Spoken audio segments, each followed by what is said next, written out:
Last year, it felt like the running back position had a huge resurgence in fantasy football with players like Saquon Barkley, Derrick Henry, Jahmyr Gibbs, and more absolutely dominating the fantasy football field. And heading into 2025, it feels as if the running back position is even more important than ever. So in today's video, we are breaking down 5 running backs who have the ability to absolutely break the 2025 fantasy football season and help you guys win your 2025 fantasy football championships.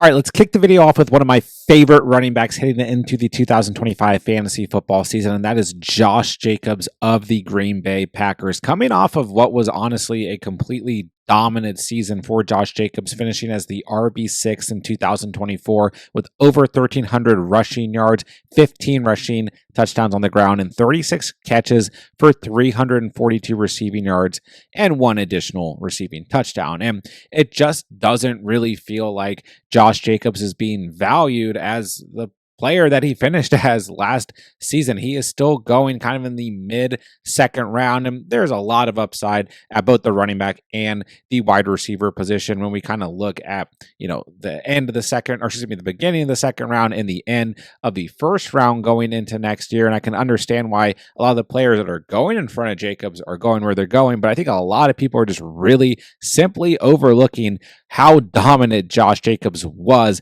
last year in his first year with the Green Bay Packers. He finished with double-digit fantasy performances in 16 out of 17 games last year, did not miss a single game last year, and literally gave you double digits in every single game, except for that weird Malik Willis game in week 3 on the road against Tennessee.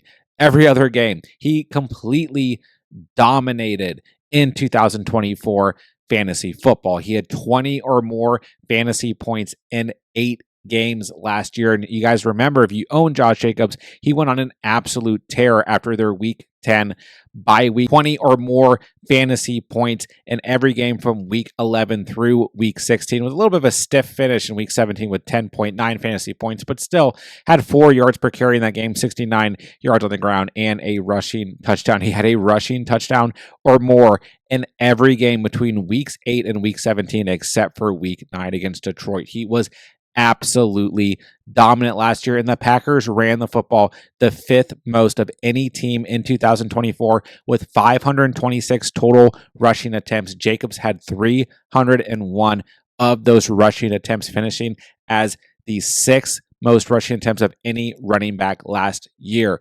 He had so much volume in this offense last year. It's absolutely crazy that nobody is considering Josh Jacobs as a true workhorse running back going into next year. When we look at the makeup of this offense, sure, they went out and drafted Matthew Golden in the first round, but they have a need at the wide receiver position with Romeo Doubs in the final year of his contract, Dontavion Wicks being very up and down, and then Christian Watson, his future in the NFL just basically up in the air. They have a need behind Jaden Reed at the wide receiver position, and I think that this is still a run-first offense like they proved they were in 2024 going into 2025. So I am all in on Josh Jacobs at his current ADP of 22.5 on the Sleeper app. Once again, he had the 5th most red zone touchdowns of any running back last year, the 4th most total touchdowns of any running back last year, the 6th most rushing yards, and the 8th most fantasy points per game of any running back last year was 17.2 fantasy points per game. And what's even more impressive than that is he had the 2nd most total yards created of any running back last year with 1,287 total most yards created. The only running back last year who had more total yards created than Josh Jacobs was Bijan Robinson. Nobody else. Not Jahmyr Gibbs, not Saquon Barkley, Josh Jacobs, then Bijan Robinson. And once again, there's just so much proof that he was absolutely dominant last year. 3rd most yards per carry of any running back as well at 4.42 yards per carry. So don't get me wrong, maybe it's a little unfair to say nobody's thinking of Jacobs as a true workhorse running back when he's still going in the middle of the second round. But this is an absolute bargain ADP when we look at where Josh Jacobs is going compared to what he did last year and what I think he's going to be able to do once again in 2025. So when Josh Jacobs is available in the second round of your fantasy football drafts and your fantasy football mock drafts right now, you guys have to smash the draft button on Josh Jacobs. He's going to be an absolute stud once again in 2025 fantasy football. Let's talk about Chase Brown of the Cincinnati Bengals, currently going at an ADP of 33.6 on the Sleeper app, but I do see Chase Brown at times, creep into the end of the second round, but I would say generally speaking, for the most part, I'm still seeing Chase Brown being valued as a third round running back, and Chase Brown has such an opportunity to finish as one of the best overall running backs in 2025 fantasy football. We look at what he did last year. After the Zach Moss injury, he became the true RB1 for the Bengals. So between weeks 9 and 17 last year, he had double digits in every single one of those games, double-digit fantasy points, I should say, and 19 or more fantasy points in 6 out of those 8 games. And what I think is really impressive about Chase Brown is he gets so involved in the passing game, right? 3 or more catches in each of those games.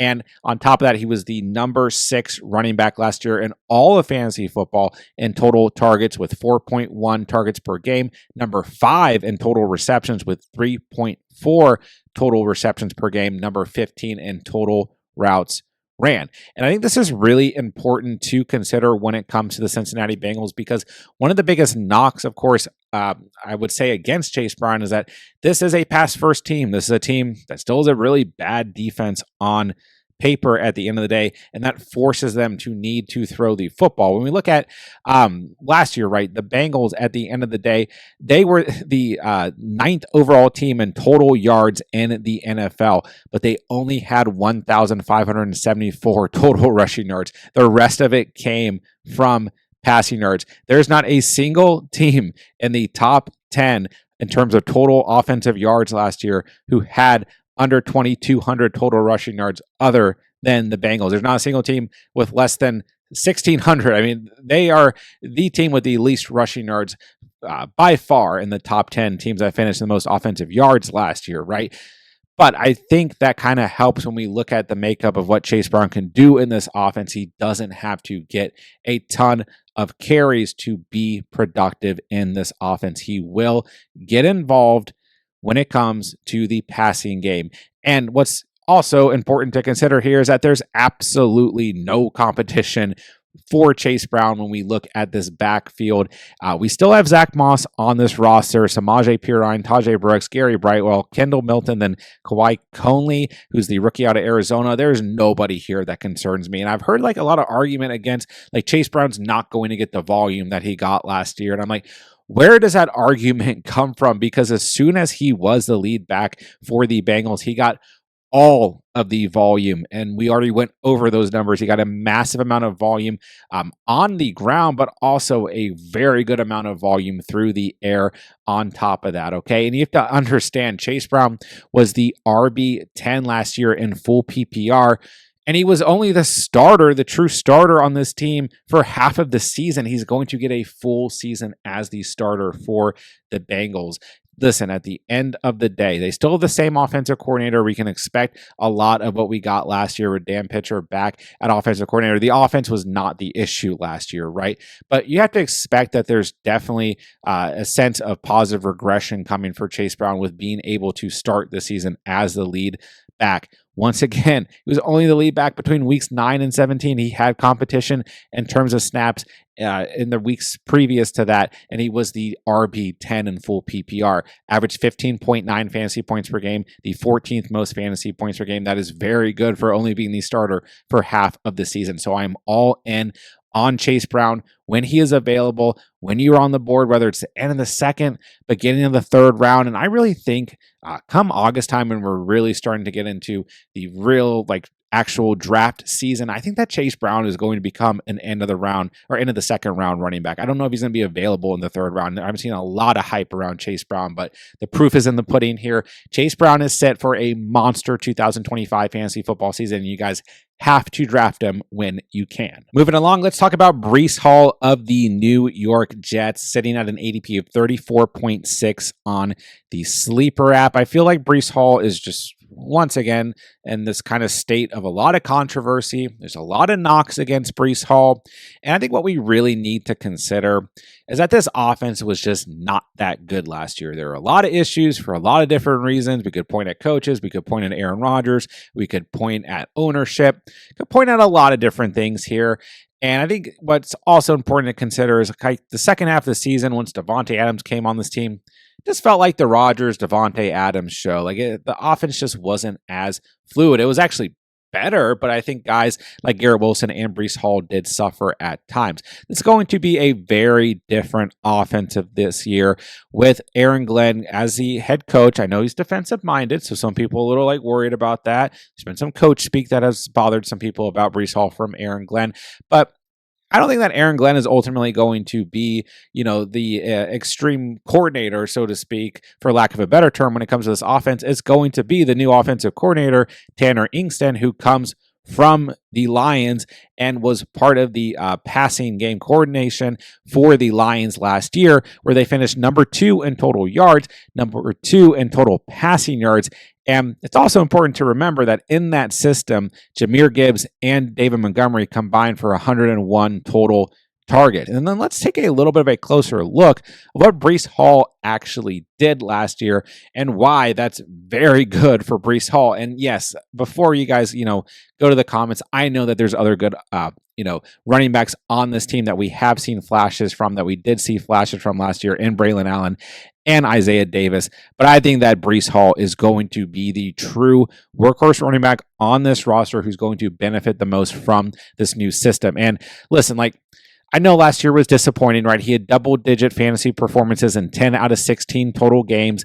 And that felt like it was a bad season, especially once again, when we look at the second half of the season after their week 12 bye week, it just wasn't that impressive. 6 fantasy points in week 13, missed week 14, 13 fantasy points fine in week 15, 14 in week 16 fine, 6.3 in week 17. And once again, he had some really high ceilings, 31 fantasy points in week 11, for example, 26 in week 7.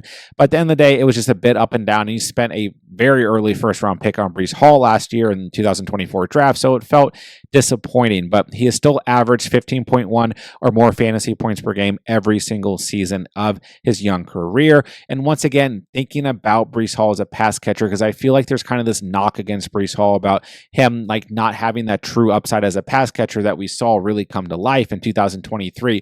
But last year, he was number 3 amongst running backs in targets with 4.8 targets per game, number 4 in total receptions amongst running backs with 3.6 total receptions per game, number 4 in receiving yards at 30.2 total receiving yards per game, number 1 in routes ran amongst all running backs last year with 423 total routes ran. And you look at some of the deeper numbers, he was number 10 in yards created. We went over that stat earlier. And listen, while that's not great, he's still ranked amongst the top 10 running backs in total yards created, number 17 in fantasy points per game.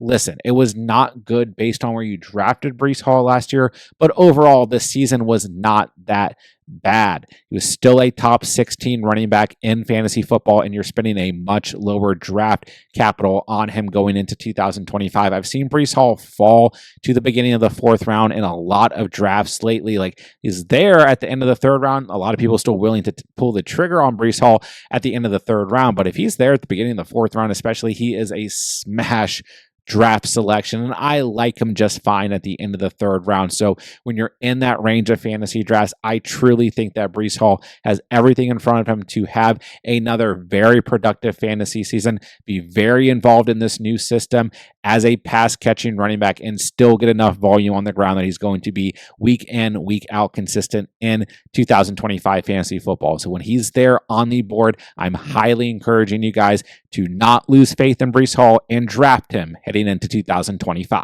Next up, let's talk about Kenneth Walker of the Seattle Seahawks, sitting at an ADP of 45 overall on the Sleeper app. And listen, the big knock against Kenneth Walker going into 2025, I think, is what's going to be the same knock against Kenneth Walker on a weekly basis. I mean, on a yearly basis. And he's already dealing with an ankle injury early in minicamp. And that's the issue with Kenneth Walker. He always misses some time. Missed 2 games his rookie season, missed 2 in 2023. Then last year played in 11 out of 17 games, so missed the most of any season of his career. But we break it down a little bit further when Kenneth Walker was on the field last year, right? Double digits in 9 out of 11 of those games. He was number 12 in fantasy points per game, number 6 in expected fantasy points per game, and still overall at the end of the day was very productive when he was on the field, averaging 16.5 fantasy points per game, no matter how you want to slice it. Now, I will also just go ahead and say, I really like Zach Charbonnet at his given ADP. I think he's one of the elite handcuffs that we can grab in later rounds going into 2025 fantasy football. If Walker misses any time in 2025, Charbonnet is at a very solid ADP. I think he's being a little bit overlooked in like the realm of handcuff running backs. I truly think he could arguably be the best handcuff running back going into 2025. And once again, I think Charbonnet will have some standalone value as well. But I think there's enough here for Kenneth Walker that at his given ADP, he's got to be a smash draft selection. We look a little bit further here. We have a new offensive coordinator for the Seattle Seahawks in Clint Kubiak. Look here, right? Alvin Kamara, number 2 in receiving yards last year. This is the system that Clint Kubiak ran with the Saints last year in 2024. Alvin Kamara, number 2 in receiving yards, number 2 in receptions, number 5 in fantasy points per game, number 1 in expected fantasy points per game in 2024, number 1 in target share, number 6 in routes ran. That is all very good for Kenneth Walker, who's coming off of a season, once again, where he only played 11 games, but he had the highest total targets and receptions of his entire career with 53 targets and 46 receptions.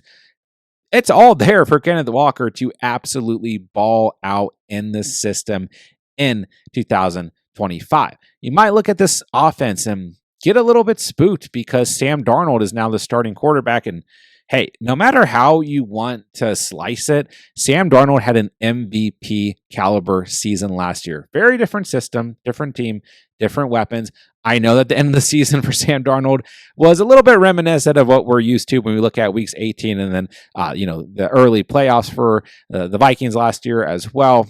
Listen, I get it. But you look at the rest of the season, while there were a few hiccups, he had an MVP type caliber season. And what I think is important to consider here, even like if you're out on this offense because Sam Darnold's the starting quarterback, think about what Aaron Jones did last year with Sam Darnold as a starting quarterback. He had a very productive season. Finished as the RB15 in fantasy football, over 1,100 rushing yards, 5 rushing touchdowns, 62 targets, 51 catches, 408 total receiving yards, 2 receiving touchdowns, 241.6 fantasy points scored last year. So I think with a healthy Kenneth Walker, that's your floor, a top 15 running back at worst, but I think that the upside is certainly here in a new system. And once again, when you look at what Kenneth Walker did last year, you break it down a bit further.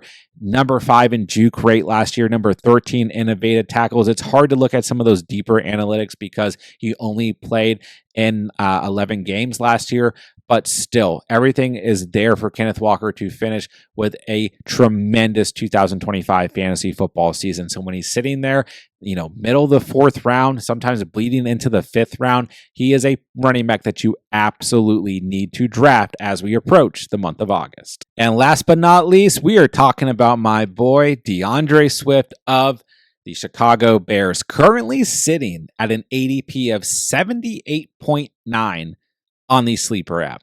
And I have been getting clowned all offseason long, like I've been getting clowned every single offseason, for still being a DeAndre Swift truther. And listen, admittedly, DeAndre Swift did not have the best fantasy season last year, But he didn't have a bad fantasy season, and he's being drafted at an ADP of 78.9 after averaging 12 and a half or more fantasy points in 3 straight seasons and finishing as the RB21 or better in each of the last 3 seasons. And actually, DeAndre Swift had his best fantasy season last year compared to the last 3 seasons. RB21 2022, RB20 2023, RB19 last year, and it certainly doesn't feel like he's being treated that way. I will continue to take as much heat about being a DeAndre Swift truther as I need to. I love him at this ADP. I've talked about it all offseason long. He is one of my favorite running backs to target in fantasy football drafts. I think he's a fantastic RB3 to grab, fantastic RB4 to grab. If you go 0 running back, DeAndre Swift is a player that you absolutely need to target. But if you have 1 or 2 stud running backs and you're going into those later rounds of the draft, DeAndre Swift is a smash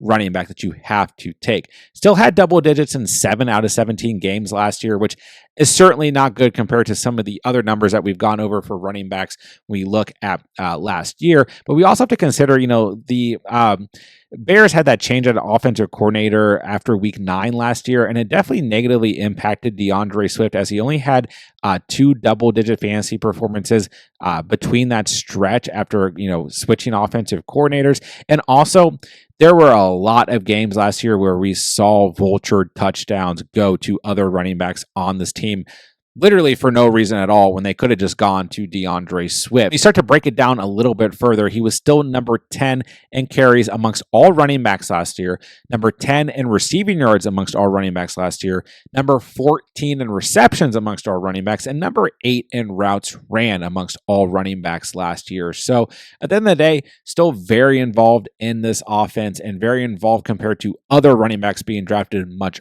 earlier than DeAndre Swift. The most important thing to consider when it comes to DeAndre Swift is we have an entire regime change here for the Chicago Bears after a disastrous rookie season for Caleb Williams, not for Caleb Williams specifically necessarily, but for the support in terms of coaching around Caleb Williams. And I will say, I don't know a ton about Declan Doyle, the new offensive coordinator for the Chicago Bears, previously a tight end coach with the Denver Broncos, but I know that Ben Johnson wanted to hire him and chose him as his offensive coordinator. And listen, at the end of the day, this is Ben Johnson's offense. We all know that, right? That is why he's the head coach of the Chicago Bears. What we know about his system is that in 2024, Jahmyr Gibbs and David Montgomery combined for 32 rushing touchdowns. So it's all there for DeAndre Swift to succeed in this system. He is the lone running back on this roster, in my opinion. There's nobody here that I think is going to take a drastic amount of carries away from DeAndre Swift. A lot of people remember we're projecting like Ashton Genty to the Bears or Omarion Hampton,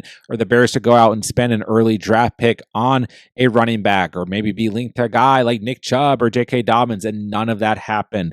DeAndre Swift knows Ben Johnson quite well, and at the end of the day, Ben Johnson is going to use DeAndre Swift as the RB1 in the system. But also a very important factor to consider here is that this Bears offensive line got completely upgraded for a good reason in this offseason. They went out and traded for Joe Thuney, who can play at guard and tackle from the Chiefs, went out and traded for Jonah Jackson, who not a great run blocker necessarily, but a good addition in terms of a pass protector at the guard position. They signed Drew Dahlman, which is the biggest signing here at center. He's going to be an absolute stud, one of the best overall offensive linemen who was in free agency this past offseason, or this current offseason, I should say. Donald Wright did struggle last year in terms of pass protecting at times, but in terms of PFF grading, he was 7th overall in run blocking. And actually, at the end of the day, PFF had Darnell Wright as the highest ranked player, or highest rated player, I should say, as 79.3 out of all of Chicago's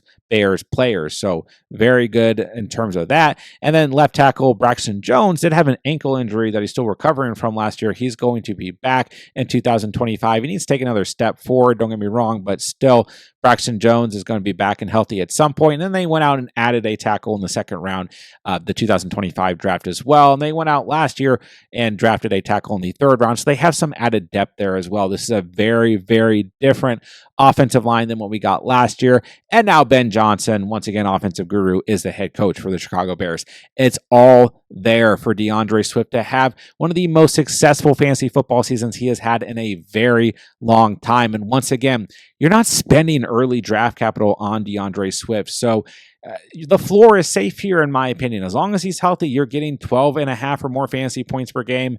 That's what we've gotten in 3 straight seasons out of DeAndre Swift. Very safe floor play, but the upside is certainly there. If you're in on Caleb Williams in his sophomore season, if you're in on, Ben Johnson leading the Bears, Rome Odunze, Colston Loveland, DJ Moore, all these guys as offense coming together, then you have to be in on DeAndre Swift as well. And I think he is one of the sneakiest running backs heading into 2025 in terms of running backs that can absolutely break the 2025 fantasy football season. And that'll do it for today's video. There are 5 running backs set to absolutely dominate 2025 fantasy football season. Make sure you guys are not passing up on the opportunity to draft those players as we start to approach the month of August. If you guys are new to the channel, be sure to subscribe on the way out. This is all we do here all year long, free fantasy football content, redraft, dynasty, and best ball. If you guys are into that, be sure to subscribe. If you guys have any fantasy football questions, drop them down below in the comment section. I'll get back to you guys as soon as I can. If you guys want to check out any of our other videos for the upcoming 2025